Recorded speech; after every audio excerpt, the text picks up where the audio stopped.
అన్యాయంగా, అక్రమంగా వ్యవహరిస్తున్న పోలీసుల లిస్టు తయారు చేస్తామని, తాము అధికారంలోకి వచ్చిన తర్వాత ఎవరిని వదిలిపెట్టమని వైసీపీ జాతీయ అధికార ప్రతినిధి, మాజీ ఎంపీ మార్గని భరత్రామ్ అన్నారు.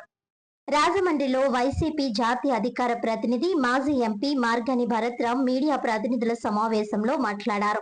రాష్ట్రంలో శాంతి భద్రతలు పూర్తిగా క్షీణించాయని ఆగ్రహం వ్యక్తం చేశారు. కృష్ణలంక పోలీసులు సాయి కృష్ణను లాకప్ డెత్ చేశారని విరుచుకుపడ్డారు. ప్రజాస్వామ్య వ్యవస్థలో మనుషులను తీసుకువెళ్లి చంపేయడం ఏమిటని ధ్వజమెత్తారు. తెలుగుదేశం పార్టీ ప్రభుత్వం పోలీసులతో దురాఘాతాలు చేయిస్తుందని అన్నారు. పోలీసులు రక్షక భటుల మాదిరిగా కాకుండా కీచకులుగా మారారని మండిపడ్డారు. ఎవరైనా సరే చట్టానికి లోబడి పనిచేయాల్సిందే. అది మరచిపోయి ప్రవర్తిస్తున్న ప్రతి ఒక్కరి పేరు రాసుకుంటున్నామని, ఎవరిని వదిలేది లేదన్నారు. ఎల్లకాలం ఒకే పార్టీ ప్రభుత్వం ఉండదని పోలీసులు గుర్తుంచుకోవాలని అన్నారు. రాజమండ్రి నగరంలో కూడా గంజాయి బ్యాచ్లు, బ్లేడ్ బ్యాచ్లు వీరంగం సృష్టిస్తున్నాయని అన్నారు. స్పా సెంటర్ల ముసుగులో చట్ట వ్యతిరేక కార్యకలాపాలు జరుగుతున్నాయని ఆరోపించారు. ప్రభుత్వానికి చిత్తశుద్ధి లేదన్నారు. ప్రజలు అంటే ఏమనుకుంటున్నారు? ప్రతిపక్షం అంటే నోరు నొక్కేయడమేనా అని ప్రశ్నించారు. నగరానికి చెందిన తమ పార్టీ బీసీ నాయకులు పీతా రామకృష్ణను అరెస్ట్ చేయడాన్ని ఖండించారు. ఆయన కుటుంబానికి పార్టీ అండగా ఉంటుందని హామీ ఇచ్చారు. ఈ సమావేశంలో వైసీపీ నాయకులు వాసంశెట్టి గంగాధర్ రావు, మజ్జి అప్పారావు, దాసి వెంకట్రావు, పీతా రామకృష్ణ కుటుంబ సభ్యులు తదితరులు పాల్గొన్నారు. ఒక చంటి పాపండి, తునిలో 2 సంవత్సరాల పాప. ఆమె మిస్ అయ్యి 15 రోజులైతాం. పోలీస్ డిపార్ట్మెంట్ చెప్తున్నారు మా దగ్గర అత్యాధునికమైన సాంకేతికమైన టెక్నాలజీలు ఉన్నాయని. ఇప్పటిదాకా పట్టుకున్నారండి?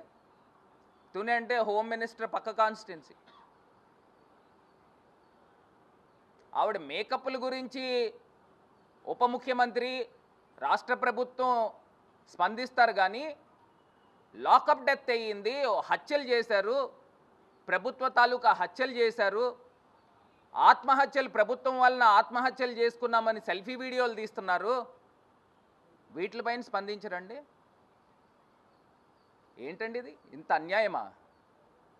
ఇంత దారుణమా? గుర్తుపెట్టుకోండి, పోలీస్ డిపార్ట్మెంట్కి కూడా చెప్తా ఉన్నాం, గుర్తుపెట్టుకోండి, లిస్ట్ రాస్తాము. ఎవరైతే అన్యాయంగా అక్రమంగా వ్యవహరిస్తూ ఉన్నారో మొత్తం లిస్ట్ రాస్తాం. ఎవరిని కూడా వదిలిపెట్టం. చట్టానికి లోబడి ఎవరైనా వ్యవహరించాలి. ప్రభుత్వం ఉంటే, అధికారం ఉంటే మీ ఇష్టం వచ్చినట్టు మనుషుల్ని చంపేస్తారా? ఆ తల్లి ఏం మాట్లాడుతూ ఉంది? సాయి కృష్ణ అనే ఒక యువకుడు తల్లి ఏం మాట్లాడుతూ ఉంది?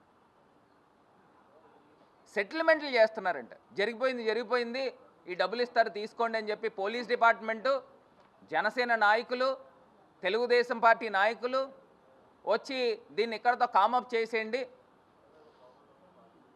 సెటిల్మెంట్లు చేస్తున్నారు. మరి దీన్ని ఏమంటారండి? దీన్ని ప్రభుత్వమా? కూటమి ప్రభుత్వమా? ఇది మంచి ప్రభుత్వమా? ఇది ఏ ప్రభుత్వం అనాలి? ఇది రాక్షస ప్రభుత్వం అనాలి, మంచి ప్రభుత్వం కాదు.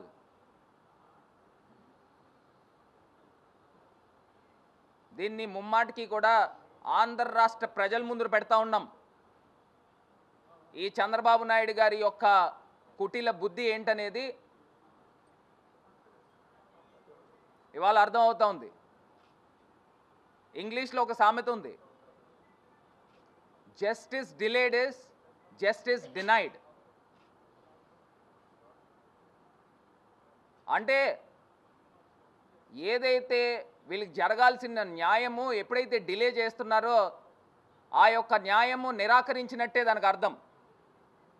ప్రతిపక్ష నాయకుడు స్పందించేదాకా రాష్ట్ర ముఖ్యమంత్రి స్పందించడు. లాకప్ డెత్లు అవుతూ ఉంటే, రాష్ట్ర రాజధానిలో లాకప్ డెత్ అయితే రాష్ట్ర ముఖ్యమంత్రి, ఉప ముఖ్యమంత్రి స్పందించరా? ప్రతిపక్ష నాయకుడు ఇంటికి వెళ్ళి ఆ కుటుంబాన్ని పరామర్శిస్తే డ్యామేజ్ కంట్రోల్లో భాగంగా సీఏని సస్పెండ్ చేశారు. ఇప్పటిదాకా మే నెలలో జరిగితే ఇప్పటిదాకా సస్పెండ్ చేయలే. ఏంటండి ఇంత అన్యాయమా? ఇది ఇలా జరుగుతూ ఉంటే ఇంకా ఆ తీసిపోకోకుండా రాజమండ్రిలో సాంస్కృతిక రాజధాని. ఈ సాంస్కృతిక రాజధానిలో బెట్టింగ్లు జరుగుతూ ఉన్నాయి, పేకాట క్లబ్బులు నడుస్తూ ఉన్నాయి, బ్రాకెట్ ఆటలు నడుస్తూ ఉన్నాయి, స్పా సెంటర్లని వ్యభిచారం జరుగుతూ ఉంది. ఇన్ని ఘటనలు సాంస్కృతిక రాజధాని వచ్చే సంవత్సరం పుష్కరాలు చేస్తున్నారు. రాజమండ్రిలో ఉన్న స్పా సెంటర్లు, అన్ని స్పా సెంటర్లు రాష్ట్రంలో ఎక్కడా కూడా లేవు. ఎవరికి తెలియవు అన్నీను, అందరికీ తెలిసినయే. ఇవాళ ప్రశ్నించే గొంతుకుల్ని అనగదొక్కుతారా? కల్తీపాలు ఘటన జరిగి 16 మంది చనిపోతే ముఖ్యమంత్రి స్పందించడు, ఉప ముఖ్యమంత్రి రాజమండ్రి వచ్చాడు కానీ దాని గురించి స్పందించడు. అంత పెద్ద ఘటన జరిగితే స్టీల్ ప్లాంట్లో 10 మంది చనిపోతే ప్రమాదవశాత్తు, అది ప్రమాదవశాత్తు కూడా కాదు, ప్రభుత్వము తగినంత ఎంప్లాయీస్ని హైర్ చేసుకోకపోవడం వల్ల జరిగింది. దానికి ముఖ్యమంత్రి పర్యటించరు. ఏంటి అన్యాయము? ప్రజాస్వామ్యంలో ఉన్నామా? ఎక్కడ ఉన్నాము? ఇదేమన్నా మీ జాగీరా? ఇదేమన్నా రాజమండ్రిలో ఇలాంటి ఘటనలు జరుగుతున్నాయి అని చెప్పేసి రౌడీ షీటర్లు, బ్లేడ్ బ్యాచ్ ఇష్టం వచ్చినట్టు వీరంగం చేస్తూ ఉంటే తెలుగుదేశం పార్టీలో 40 వార్డుకు సంబంధించి 2 నాయకులు 2 గ్రూపులు కొట్టుకున్నాయండి. ఆ 2 గ్రూపులు వాళ్ళకి సంబంధించిన ఛానల్ TV5లో, తెలుగుదేశం పార్టీకి సంబంధించిన ఛానల్లో బ్రాకెట్ ఆట ఆడుతున్నారు, పేకాట క్లబ్బులు నడుస్తున్నాయి, బ్లేడ్ బ్యాచ్, గోండా బ్యాచ్ అని చెప్పి ఇష్టం వచ్చినట్టు కదా, వాస్తవాలే TV5లో ప్రసారం జరిగి అలా జరిగినందుకు 2 గ్రూపులు కొట్టుకున్నాయి. ఆ కొట్టుకున్న ఫైట్ చూపించాము ఒకసారి.